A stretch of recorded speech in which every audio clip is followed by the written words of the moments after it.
Welcome back. Based on the real life story surrounding the rescue of her Pomeranian, lifestyle expert and author Lara Eurdolian created Charlie at the Palm Springs Hotel. The book follows Charlie's journey as he dreams of finding his forever family while touching on themes of inclusivity and adoption. Today, we are joined by Charlie and author Lara to discuss the heartwarming book. Thank you both so much for joining me. Thank you for having us.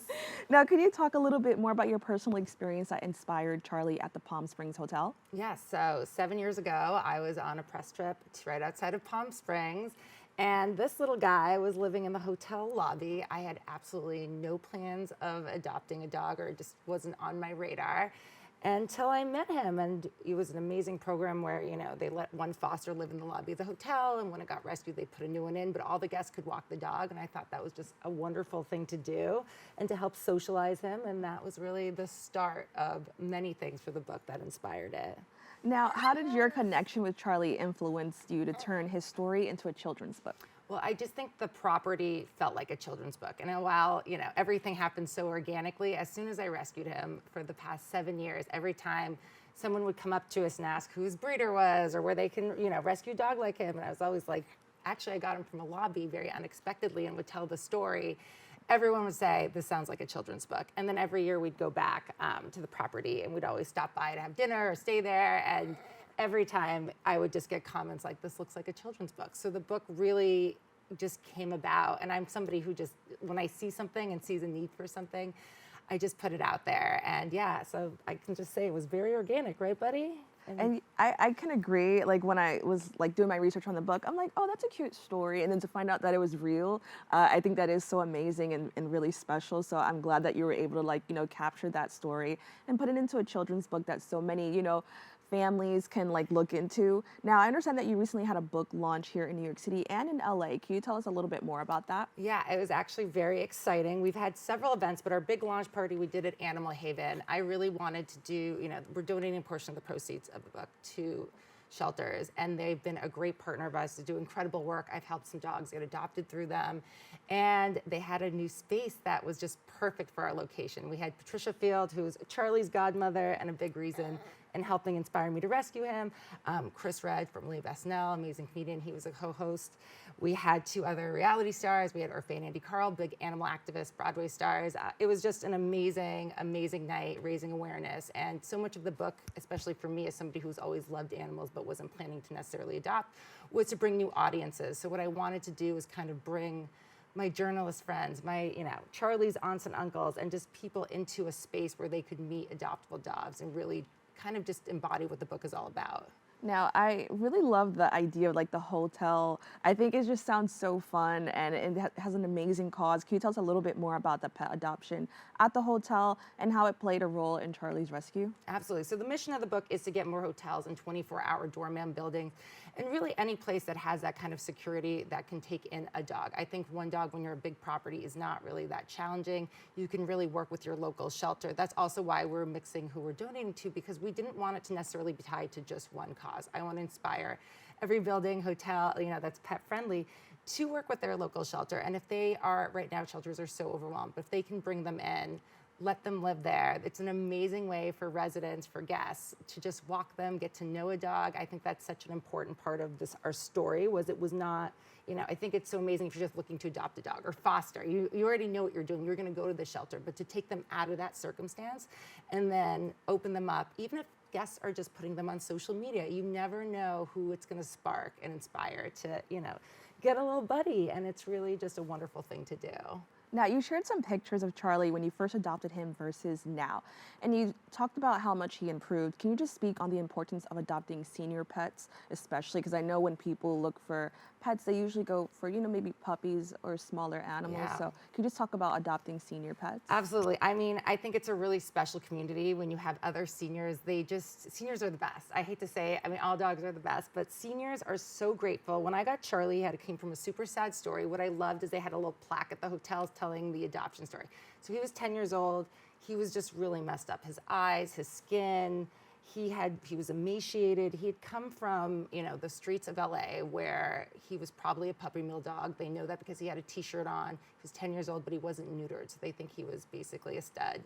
and then got too old and got kicked out. He was supposed to be put down, but the whole program and the shelter rescued him and then, brought him into my life. And he's done so much for me since, very unexpectedly. So, and again, he's 17 and a half now. He's given me 7.5 amazing years. When I first, adopted him, I was like, I want to give you a great life. You deserve it. And now I'm like, every day's a blessing, never leave me. He's just the best thing to, happen to me. And I think seniors, they come with so many benefits. They're potty trained. You get to know their personality already. You get to spend time with them. And you're just doing something so amazing.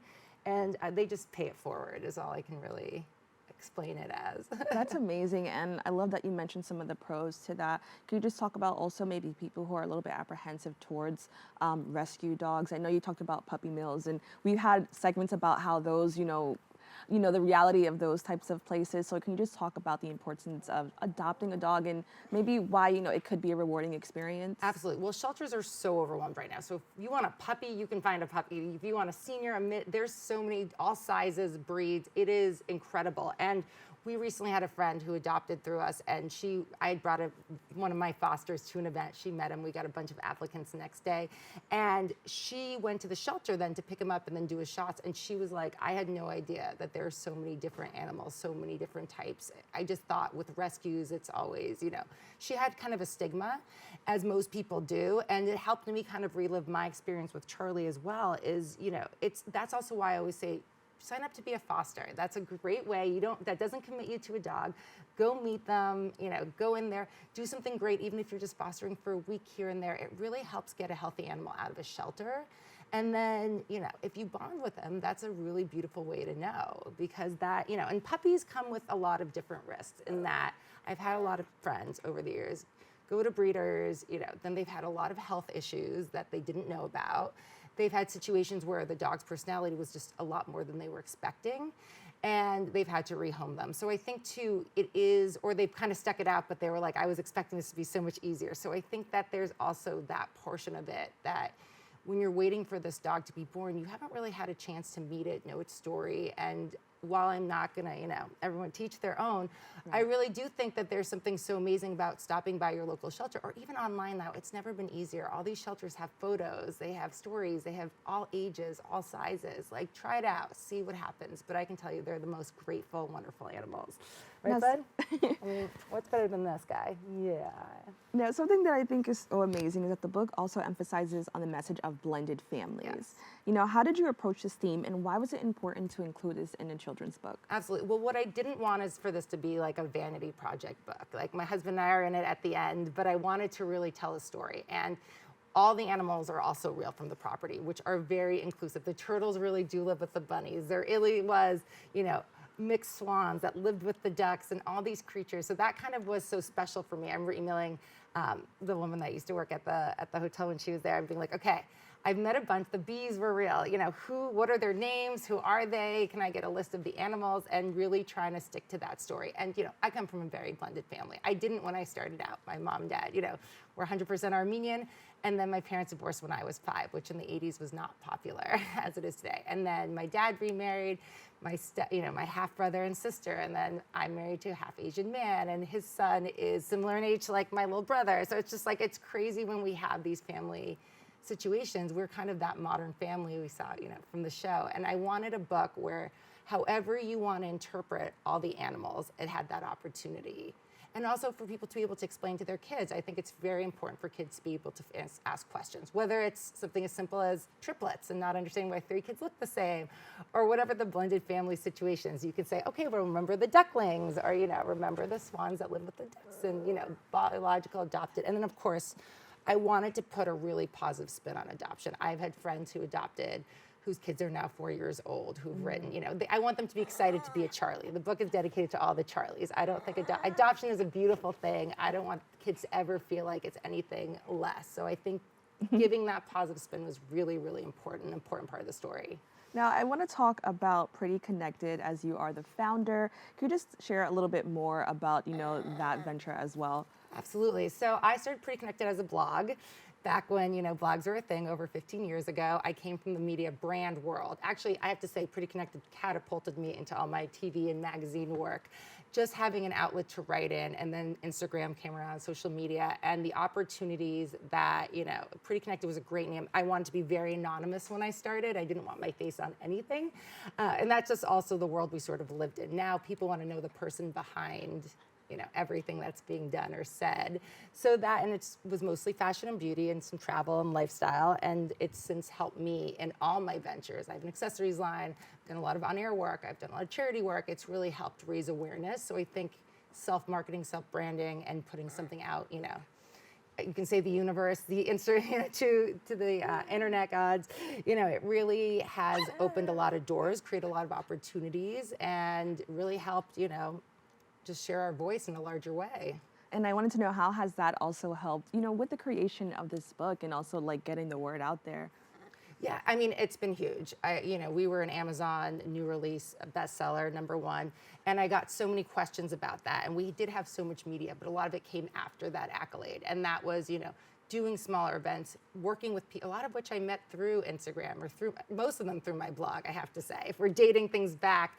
And that can be as easy as just being invited to an event or being invited to a TV segment. You're sitting next to, co-hosts, and you network, but you're brought in for something you put out, and shared with the public. And with me, the internet has just really helped my career. Also DMing, I always say, just private messaging people who, it's such a different form, because when I grew up and when I was in college, we're emailing, we're calling, and you don't know who that person is on the other end.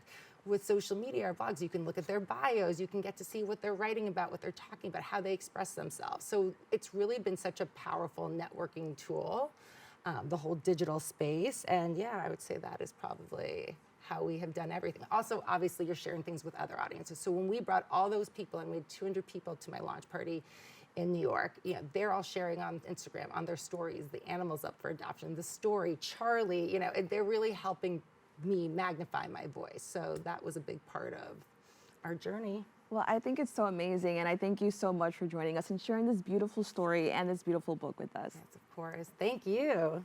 To learn more about Charlie at the Palm Springs Hotel, please follow Lara on social media at Pretty Connected. Stay tuned, we have more open for you right after this.